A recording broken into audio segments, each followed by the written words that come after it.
सरकार को बताना पड़ेगा कि प्रधानमंत्री जी ने जो उस दिन कहा कि क्या वास्तविक तौर पर जो पैसा हिंदुस्तान के बाजार में था, घरों में था, गृहिणियों के पास था, किसान के पास था,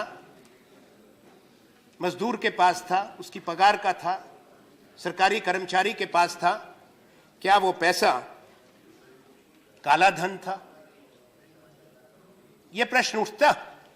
पूरी दुनिया में एक संदेश गया कि हिंदुस्तान की इकोनॉमी केवल काले धन पर टिकी हुई है। केवल अपराधी, कालाबाजारी और नकली नोट रखने वाले हिंदुस्तान की इकोनॉमी को चलाते हैं। यह अफसोस की बात है। आप निर्णय करें, पूरे देश को कलंकित मत करें। यह एक हकीकत है उपसभापति महोदय कि हमारी इकोनॉमी में कृषि का एक विशेष योगदान है। किसान मेहनत करता है, उसकी खून पसीने की कमाई है। वो दिन रात धूप में, बरसात में मेहनत करता है। इसलिए हिंदुस्तान को हाथ नहीं फैलाना पड़ता, भीख नहीं मांगनी पड़ती। हिंदुस्तान अपना पेट खुद भरता है और अन्नदाता हमारा किसान है, जो धरती को जोतता है, मेहनत करता है। वो अपनी फसल को लेके मंडी में आता है। आपकी एग्रेरियन इकोनॉमी है क्या? वो टेम्पो में लाता है फसल को, ट्रैक्टर में लाता है, भाड़े की गाड़ी में लाता है। वो जब मंडी में बेचता है उसको नकद में भुगतान होता है। कई बार पूरी कीमत भी नहीं मिल पाती। ये एक हकीकत है हिंदुस्तान की। क्या वो किसान जो मंडी में उसकी फसल की कीमत उसको अदा की जाती है नकदी में, क्या वो किसान काला धन लेकर आता है, काला धन लेकर जाता है? ये प्रश्न उठता है। किसान बीज खरीदता है। आपने फैसला किया जब खरीफ की फसल की कीमत किसान को मिलनी अभी बाकी है, रबी की फसल की बिजाई शुरू होनी है, किसान को बीज खरीदना है, किसान को खाद खरीदनी है। आज क्या हालात आपने की है कि वो सब काला धन है? इतना नहीं हुआ, करोड़ों खेत मजदूर काम कर रहे हैं हिंदुस्तान के खेतों के अंदर। तमाम खेत मजदूर आज बेकार हो गए। जो 200 रुपए दिन की दिहाड़ी पाता है, वो एक सप्ताह से लाइन में लगा है, कतार में खड़ा है। किसी तरह से 2000 रुपया मिल जाए, वो भी नहीं निकलता। मशीन काम नहीं करती, लंबी लंबी कतारें लगी हैं, करोड़ों लोग लाइनों के अंदर हैं। पर केवल वहीं तक सीमित नहीं है। मेरा प्रश्न ये है कि देश के अधिकांश लोग जो बाहर खाना खाते हैं वो छोटे छोटे ढाबों के अंदर जाते हैं। क्या वित्त मंत्री ये चाहते हैं कि हिंदुस्तान का कौन सा किसान ऐसा है जो अपनी धोती तहमत के अंदर क्रेडिट कार्ड की स्वाइप मशीन बांध कर आता है, चेकबुक धोती में बांध कर आता है? कौन सा ढाबा है, कौन सा फुटपाथ पे जो खाना बेचता है जो क्रेडिट कार्ड आपका लेगा? आपने तो कह दिया कैशलेस इकोनॉमी। कौन सी कैशलेस इकोनॉमी है दुनिया के अंदर? अगर दुनिया के अंदर सिर्फ कैशलेस इकोनॉमी होती, आप रातों रात करना चाहते हैं जो दुनिया में बड़े देश आज तक नहीं कर पाए। उपसभापति महोदय, वित्त मंत्री इस पे गौर करें। अगर आपकी बात को, तर्क को मान लिया जाए, बड़ा अच्छा। फिर तो अमेरिका के सेंट्रल बैंक को डॉलर नहीं छापना चाहिए, यूरोपियन सेंट्रल बैंक को यूरो नहीं छापना चाहिए, और इंग्लैंड के अंदर पाउंड स्टर्लिंग नहीं छापना चाहिए। क्रेडिट कार्ड, डेबिट कार्ड में काम चलेगा? क्या जरूरत है पैसा छापने की?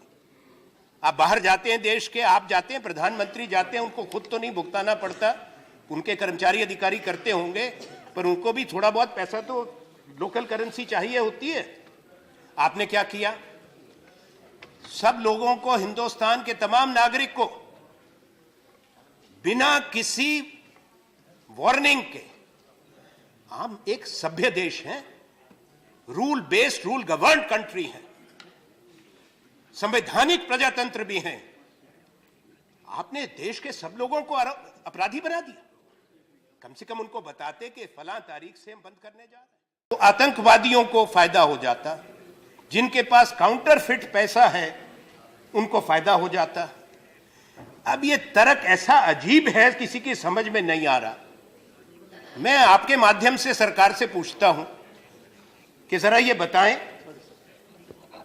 कृपा करके ज्ञान दें। आप तो प्रधानमंत्री तो बहुत इसमें ज्ञान रखते हैं, प्रकाश दे रहे हैं देश दुनिया को। मुझे ये बताएं कि आपने ये निर्णय किया, अगर आप लोगों को कहते कि हम आपको 2 सप्ताह का, 1 महीने का, जो हमने हमारी सरकार के समय में भी हुआ, डिमोनेटाइजेशन पहले भी हुआ, आजादी के बाद हुआ, 1946 में पहला फैसला था, 1978 में दूसरा फैसला था, जब 1000 रुपए का नोट हटा दिया गया था। 2000 का फैसला उस वक्त की एनडीए सरकार का था जिसने 1000 का नोट वापस लाया, पर लोगों को समय दिया जाता था। मेरा प्रश्न यह है, आपके माध्यम से पूरे सदन और देश देखें, क्योंकि अभी तक सिर्फ सरकार और प्रधानमंत्री का प्रवचन सुन रहे हैं, सब चैनल वही दिखाते हैं, कि कौन सा आतंकवादी बोरी भरकर रिजर्व बैंक और स्टेट बैंक के पास जाता कि मेरा काउंटरफिट मनी बदल दो। आपने कैसा तर्क दे दिया? अरे वही जाता जिसकी जेब में लीगल पैसा है, मेहनत का पैसा है, जिसपे वो टैक्स देगा। और आपने उसके बाद क्या किया? आपने उस पर सीमा लगा दी, दरियादिली करी कि जो विदेशी सैलानी देश के अंदर आए हैं, लाखों, मेरा व्यक्तिगत भी अनुभव है, और कोई ऐसे भी लोग हैं जिनको वित्त मंत्री भी जानते हैं, बहुत बड़े ज्यूरिस्ट हैं हिंदुस्तान के बाहर के, जो उस रात होटल का बिल नहीं दे पा रहे थे, उन्होंने अपना पैसा एक्सचेंज कर लिया था। सरकार ने 12 बजे पाबंदी लगा दी कि जो बाहर के विदेशी नागरिक हैं वो भी केवल 6000 रुपया ले जा सकते हैं। होटल ने जो ट्रेवलर्स चेक इन कैश कर दिए थे, एयरपोर्ट पे जिनके ट्रेवलर्स इन कैश हो गए, लाखों सैलानी, उनको वापस उनका पैसा उनकी करेंसी में हिंदुस्तान ने नहीं दिया। पूरी दुनिया के अंदर यह सवाल उठ गया। पूरे आज के समाचार पत्र भरे हैं, आज के समाचार पत्र। वित्त मंत्री जी ये गौर करें, पूरे दुनिया के बड़े देशों ने, उनके एम्बेसडर्स और हाई कमिश्नर्स ने अपने देश के नागरिकों को एडवाइजरी भेज दी है कि हिंदुस्तान आने से पहले कई बार सोचो। आज के अखबार भरे पड़े हैं, ये पूरी दुनिया में आपने मैसेज दिया, एक संदेश कि ये देश पूरा काला बाजारियों का देश है, 86% पैसा काला बाजार और अपराध का पैसा है। दूसरा, तुम आप यहां पे आओगे टूरिस्ट के रूप में, होटल में ठहरोगे, हम आपका पैसा ले लेंगे, आपको ही वापस नहीं देंगे, क्योंकि आपने तो चेंज कर लिया, हम तो आपको 6000 रुपया देंगे। फिर आपने और किया, बड़ी दरियादिली करी माननीय प्रधानमंत्री ने हिंदुस्तान के लोगों पे, कहा आप पैसा निकाल सकते हो 11 तारीख तक, अब उसको बढ़ाते जा रहे हैं, कतार बढ़ती जा रही है, म्याद बढ़ती जा रही है। तो क्या कहा आपने? 4000 रुपया आप जाके बदल लो। धन्यवाद। ऐसे दरियादिल वजीर आजम, वो बहादुर शाह जफर के बारे में एक शेर था कि उम्र दराज मांग कर लाए थे 4 दिन, 2 आरजू में निकल गए 2 इंतजार में। अब तो ये है कमा कर लाए थे, कमा कर लाए थे 4, 2 कमाने में निकल गए, 2 बदलने में निकल गए, 2 कतार में निकल गए, 2 बदलने में लग गए, 2 कमाने में, 2 बदलने में। 2 दिन कमाओ और 2 दिन में बदलो। एक ऐसी नई, आपने ऐसा एक हालात पैदा किए, बड़ा एहसान किया कि हर व्यक्ति को यह कहा कि तुम आओ, हम बड़े न्यायोचित निर्णय करते हैं, आप 4000 रुपया निकाल लो। साथ में बैंक का खाता है, हम सबका खाता है, गरीब का भी खाता है, कर्मचारी का बैंक का अकाउंट है, बचत खाते हैं, छोटे व्यापारी का खाता है, करोड़ों खाते हैं। आपकी तो ढोलक की जनधन योजना की है, पर अगर आप खुद कहते हो कि उनकी जांच करेंगे, आप खुद ही मान रहे हो कि वो जीरो बैलेंस के अकाउंट थे, रोज सरकार कहती है अब जांच करेंगे, उसमें पैसा आया तो सरकार कार्रवाई करेगी, तो काहे खोलवाए थे। पर दूसरी बात एक है, एक सरकारी कर्मचारी है, एक छोटा मजदूर है जो खेत में काम करता है, एक मजदूर है जो सिर पे ईंट मिट्टी लेके इमारतें बनाते हैं, कंस्ट्रक्शन लेबर है, कोई और लोग हैं जो सर्विस सेक्टर में हैं, हम सब लोग हैं, हमारे खाते हैं, हम उस पे टैक्स देते हैं, सरकार टैक्स लेती है, उसको आप कौन से पैसा कहेंगे? कौन सा अधिकार प्रधानमंत्री और आपका है कि बैंक में जमा खातों पे पैसा निकालने पर आप पाबंदी लगाएं? यह अधिकार किस कानून ने आपको दिया है? किस संविधान ने आपको यह कानून दिया है? यह कैसा देश आप बना रहे हैं कि पैसा हमारा हो, पैसा हमारा हो और आपसे भीख मांगे कि हमको अपने अकाउंट से अपना पैसा निकालने दो? यह इसको आप न्याय कहते हैं? इसको काले धन से लड़ाई कहते हैं? आपने आर्थिक अराजकता भारतवर्ष में लाई है। आपने हिंदुस्तान की जो अर्थव्यवस्था है, जो नकदी भुगतान पे चलती थी, आपने उसकी रीढ़ की हड्डी तोड़ी है। आने वाला वक्त आपको बताएगा। काले धन से लड़ाई के तरीके हैं। आप पढ़े 1978 में आरबीआई के गवर्नर थे आईजी पटेल, उन्होंने क्या लिखा था? पटेल ही थे वित्त मंत्री, सरकार का फैसला था, आरबीआई के गवर्नर को कहा गया, क्या कहा गया कि सरकार 1000, 5000 और 10,000 का नोट डिमोनेटाइज करेगी। उस वक्त ऑर्डिनेंस आया था। आप तो कोई ऑर्डिनेंस नहीं लाए, आज तो नादिर शाही है, फैसला हो गया, घोषणा हो गई, अमल करो। पर उस वक्त के गवर्नर ने लिखा था, वित्त मंत्री जी, और मैं उपसभापति महोदय आपके माध्यम से सदन और देश को बताना चाहता हूं, उन्होंने फाइल पर लिखा आरबीआई के गवर्नर ने कि यह फैसला सही फैसला नहीं होगा।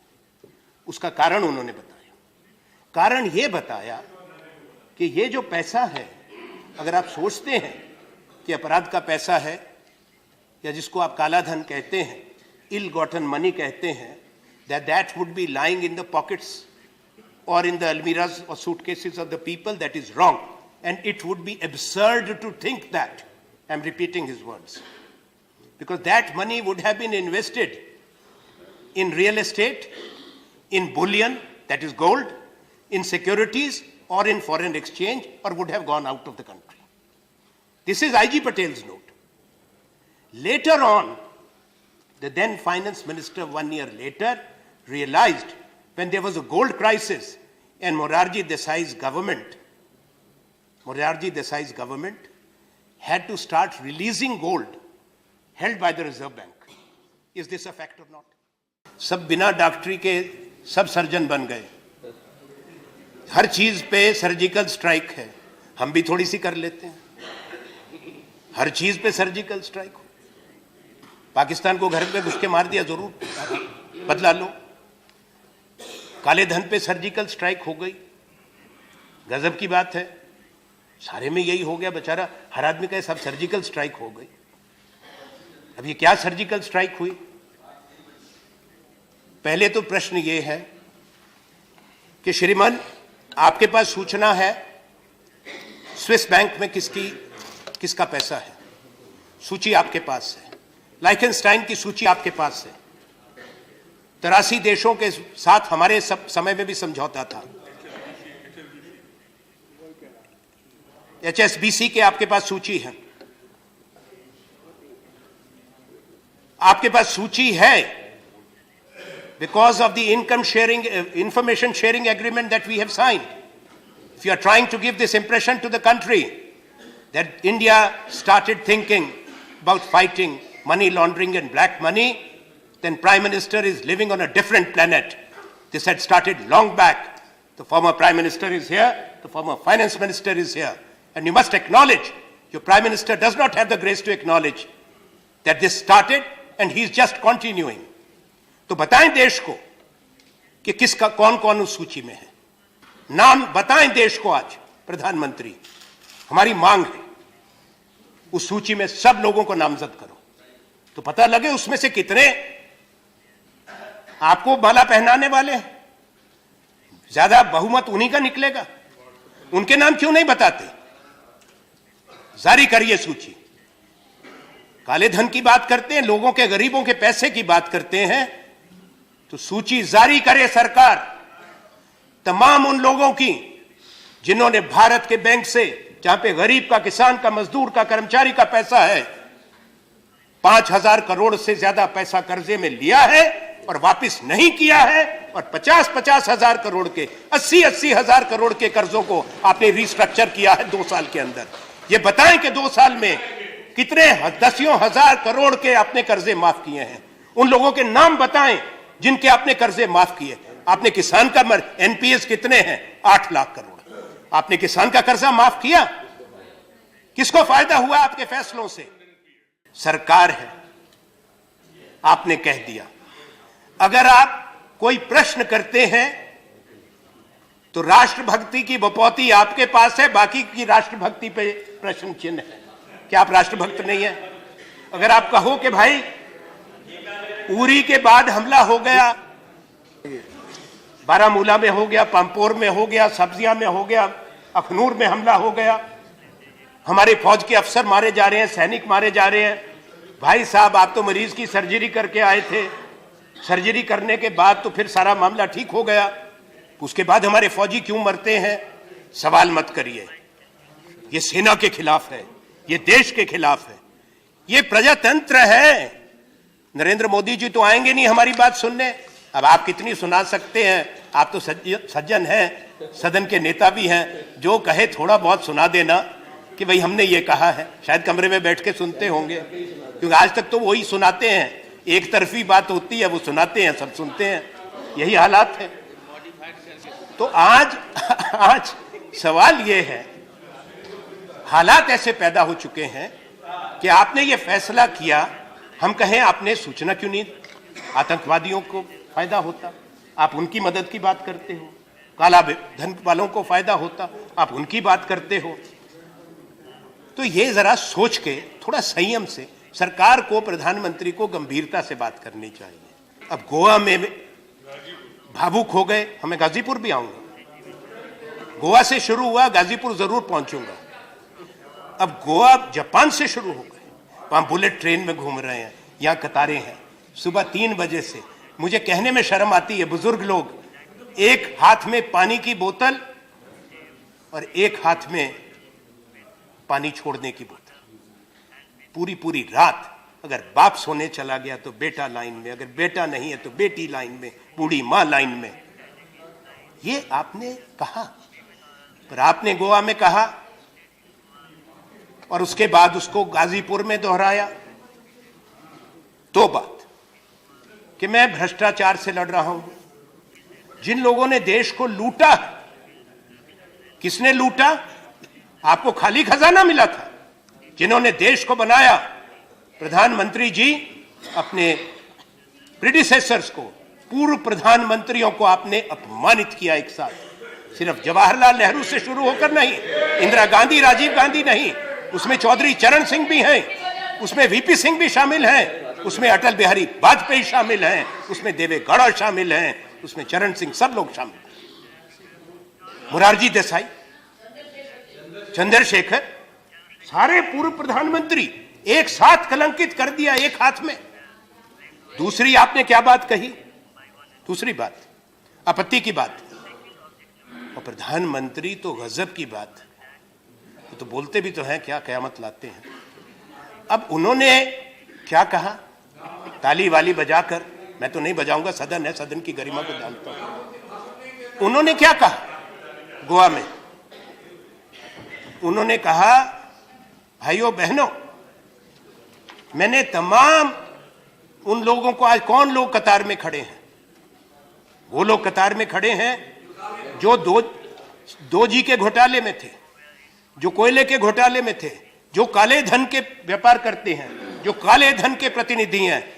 मैं निंदा करता हूं नरेंद्र मोदी प्रधानमंत्री जी की कि आपने हिंदुस्तान का गरीब आदमी जो 5 दिन से 6 दिन से कतार में खड़ा है 2000 रुपए निकालने के लिए, 4000 रुपए बदलाने के लिए, आपने उसको अपराधी कहा, कालाबाजारी कहा, स्कैमर कहा।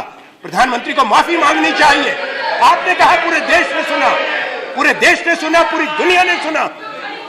इससे बढ़ के गलत बात नहीं हो सकती। मैं चाहता हूं, आप इनकार नहीं कर सकते, क्योंकि टेलीविजन सिर्फ उन्हीं को दिखाता है। लोगों का सिर दर्द हो गया सुन सुन के। रहम करिए देश पे। जब टेलीविजन खोलो उसके बीच में से नरेंद्र मोदी निकल जाते हैं, ऐसी बात बोलते हैं जो लोगों को हजम नहीं होती है। क्या हो गया देश में? ऐसा प्यार हो गया उनसे। प्रधानमंत्री ने कहा कि मेरी जान को खतरा है, मुझे मार देंगे। उन्होंने अपनी छाती वाती भी पीटी। उन्होंने कहा, मैंने सब कुछ त्याग दिया। ऐसा त्याग तपस्वी सब लोग कर लें कि ऐसे वायदे दिखाएं, ऐसे सपने दिखाएं, प्रधानमंत्री बन जाओ, पूरी दुनिया घूमो, दिन में 5 बार पोशाक बदलो और फिर कहो सब त्याग तपस्या हो गई। बड़ा त्याग है। और आपको कौन मारना चाहता है? सरकार ये बयान दे, आज से संसद का शीतकालीन सत्र आरंभ हो गया। अब आप बताओ प्रधानमंत्री जी, गृह मंत्री, कि प्रधानमंत्री ये क्या सूचना सरकार के पास है? कौन सी साजिश है? कौन से संगठन है? कौन से लोग हैं जो भारत के प्रधानमंत्री की हत्या करना चाहते हैं? ये बताना पड़ेगा आपको। हम ये क्योंकि देश के प्रधानमंत्री हैं। जब एक बार शपथ हो गई, चुनाव आप जीत गए, हिंदुस्तान के प्रधानमंत्री अगर खुद कहते हैं कि मेरी हत्या हो सकती है, तो कौन लोग मारना चाहते हैं? संसद को बताओ, देश को बताओ, उनके खिलाफ कार्रवाई करो। जो प्रधानमंत्री को हम बर्दाश्त नहीं कर सकते अगर ऐसी कोई साजिश है। पूरा सदन उसकी भर्त्सना करता है अगर प्रधानमंत्री की जान को कोई खतरा है। पर अगर एक भावुकता को आप ग्रहण करके एक भ्रामक प्रचार करो, वो गरीब, वो मजदूर, वो लाचार, वो किसान, उनको कलंकित करने के बाद इस तरह के भावनाओं को भड़काओ, ये न्यायोचित नहीं। भारतीय जनता पार्टी पिछले चुनाव के अंदर, मैंने चुनाव में कहा था, इसलिए दोहरा रहा हूं, और प्रधानमंत्री जी ने उस वक्त प्रधानमंत्री नहीं थे, अपनी प्रतिक्रिया दी थी। हमने कहा था कि आप कम से कम 15,000 करोड़ रुपया अपने प्रचंड प्रचार तंत्र के लिए इस्तेमाल कर रहे हैं। प्रधानमंत्री जी ने अपना कैंपेन छोड़कर, वो अपना मैच फिक्सिंग होती है, क्रिकेट में होती है, पॉलिटिक्स में भी हो गई, वो आपके ही एक उसकी चैनल पे बैठ के इंटरव्यू दिया और हमको चुनौती दी कि हम साबित करें, आप हमारे पास इतने दिन रह गए हैं, आप साबित करो कि हम इतना पैसा इस्तेमाल कर रहे हैं। उसके बाद एक इंटरनेशनल मनी वॉच ग्रुप की रिपोर्ट आई, जिससे ये मालूम हुआ, और 5 प्रतिनिधि, मैं दूसरे देशों की बात है, नाम नहीं लूंगा, पर उनके राजदूत और हाई कमिश्नर मुझसे मिले, मैं भारत सरकार का वजीर था। उन्होंने कहा मुझसे that you are being very generous to your political opponents. As per this money watch group, जो पैसा इनके पास है वो कम से कम 23-24 हजार करोड़ ये खर्चा कर रहे हैं। वो पैसा कौन सा पैसा आपके पास था? 80-80 जहाज चल रहे हैं, 100-100 हेलीकॉप्टर दौड़ रहे हैं, कोई गंगा में डुबकी लगा के वो पैसा आया था? किसका पैसा था आपका? आप आज जो साधु, तपस्वी, साधु, सन्यासी, त्यागी, तो पैसा किसका था? आप क्या बताना चाहते हैं लोगों को? कहां से आ गया? और आज भी है। प्रधानमंत्री जो गाजीपुर में गए थे, आपने कहा गाजीपुर में, इनका मैं जरूर पहुंचूंगा। वो गाजीपुर की रैली का क्रेडिट कार्ड से पेमेंट हुआ था, चेक से पेमेंट हुआ था? किसने पेमेंट करी? खूब वहां पे दहाड़ रहे हैं खड़े होकर। कर्नाटक में आपके एक नेता की बच्ची की शादी हो रही है, वहां पे क्या तूफान हो रहा है? 500 करोड़ रुपया शादी में इस्तेमाल हो रहा है। सारे इनके नेता वहां पे जा रहे हैं और काले धन के खिलाफ गिरफ्तार करो ना उसको। हंस क्यों रहे हो? पकड़ो उसको। 500 करोड़ कहां से आया? सारा दुनिया देख रही है, दुनिया के अखबार उस पे लिख रहे हैं। और ये आवश्यक है।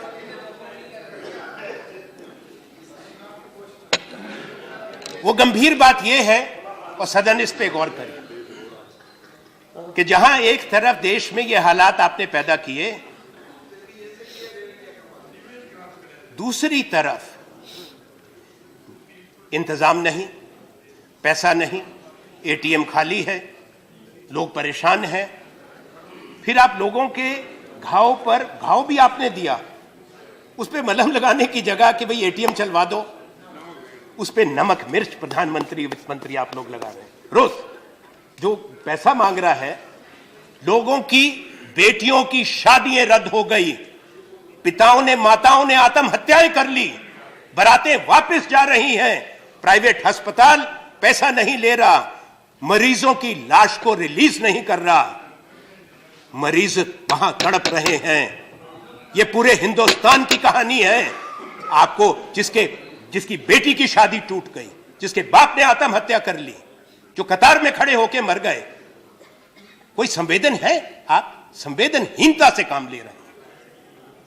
पर सबसे गंभीर बात यह है, एक तो बद इंतजामी, पर आपने इंतजाम किया, मैं आपको बद इंतजामी नहीं कह सकता, क्योंकि आज स्टेट बैंक ऑफ इंडिया की रिपोर्ट आई है।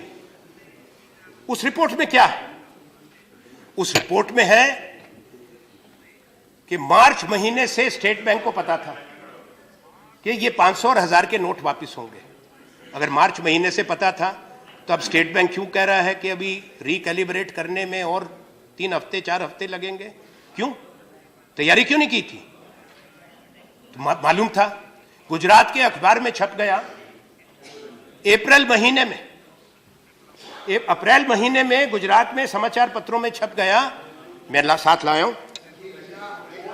हूं और सभा पटेल पे रखूंगा। अरे छोड़िए ना, आप सुन लो। देखिए, मैं जो कह रहा हूं सोच के कहता हूं, ऐसे नहीं कहता हूं। मेरे पास सब कागज है। यह अमर उजाला का है, ये देख लो। यह है 28 अक्टूबर की खबर। शर्मा जी, सर मैं बता रहा हूं, दैनिक जागरण का। Please number of speaker. ये इसमें नहीं, कोई नहीं, थोड़ा सा। Your party has given 8 names. What do I do? I will cut it. Business, I will cut your name में then. छप गया। कोई टाइम लिमिट नहीं है साहब। ये देखिए, गुजरात के समाचार पत्र में अप्रैल महीने में खबर। स्टेट बैंक ऑफ इंडिया की रिपोर्ट जो है, मार्च में उन्होंने रिपोर्ट तैयार कर ली कि 500 और 1000 का नोट वापस होगा। 20 अक्टूबर को ये खबर बाहर आई, अंग्रेजी के अखबार में छप गई 21 के।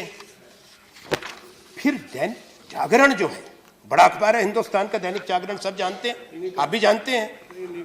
उन्होंने, आपका ये है, आपका उनसे झगड़ा तो नहीं हो सकता, झूठी खबर तो नहीं छापेंगे, उन्होंने भी छाप दिया। अब हुआ क्या है, ये गंभीर बात है कि जब बड़ा इतना फैसला होता है उसमें सीक्रेसी होती है, गोपनीयता होती है। प्रधानमंत्री ने और आपने कहा कि अगर हम लोगों को कह देते कि बदल लो तो आतंकवादी पैसा बदल लेते, अपराधी बदल लेते। वाह, पर आपने गोपनीयता नहीं रखी। You never kept the secrecy. This information was selectively leaked. Your BJP units have deposited crore. इसलिए मेरी आज ये मांग है, अभी बताएंगे। अभी नहीं, इन पे नहीं मैं कह रहा हूं, मैं वित्त मंत्री जी का आदर करता हूं, इनको नहीं कह रहा। मेरी इस समय वित्त मंत्री के साथ पूर्ण सहानुभूति है। आप नेता सदन भी हैं, मित्र हैं, इतने उच्च कोटि के विद्वान हैं, आपसे नहीं शिकायत। ये तो व्यवस्था की बात है। यहां तो हुकूमत ऐसी है। हमारे यहां एक राजस्थान में पुरानी कहावत थी, मैं आप लोगों की तरफ कह रहा हूं, इस तरफ नहीं, कि पंडित जी को कहनो है इसी गांव में रहनो है, बिलाऊ ले गई ऊंट को, हाँ जी कहनो है। तो आपका तो यही हिसाब है। मोदी जी कह दिया बिल्ली ले गई ऊंट को, आप भी कहोगे ले गई, मैंने भी देख लिया। तब सवाल एक है, अच्छा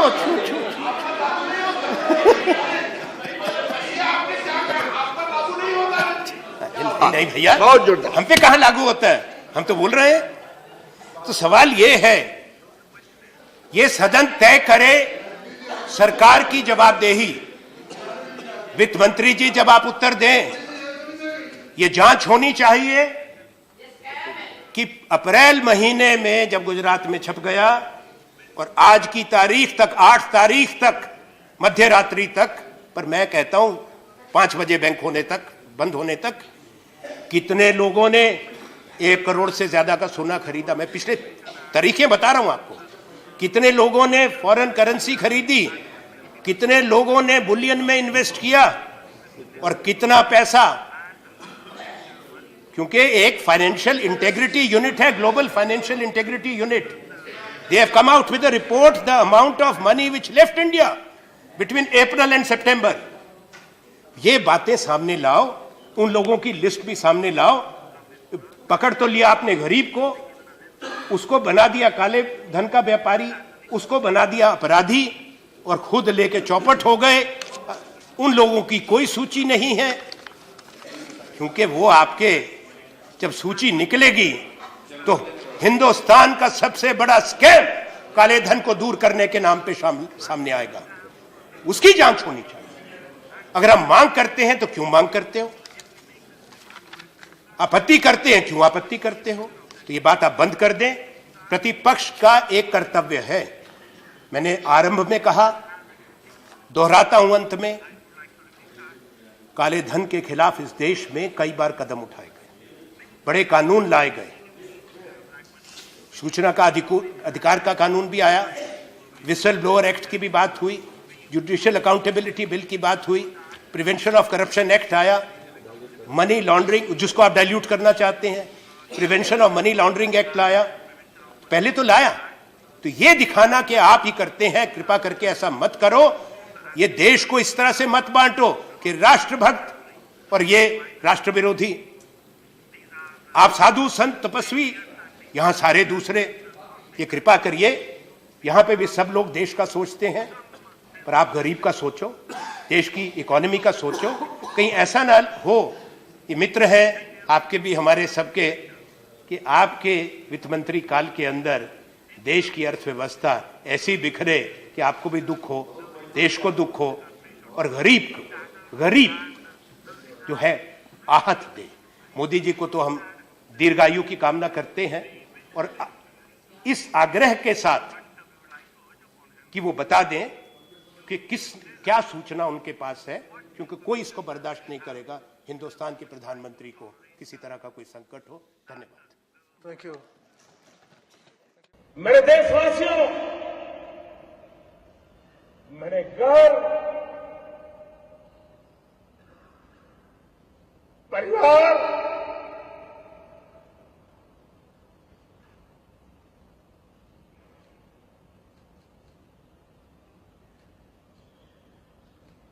सब कुछ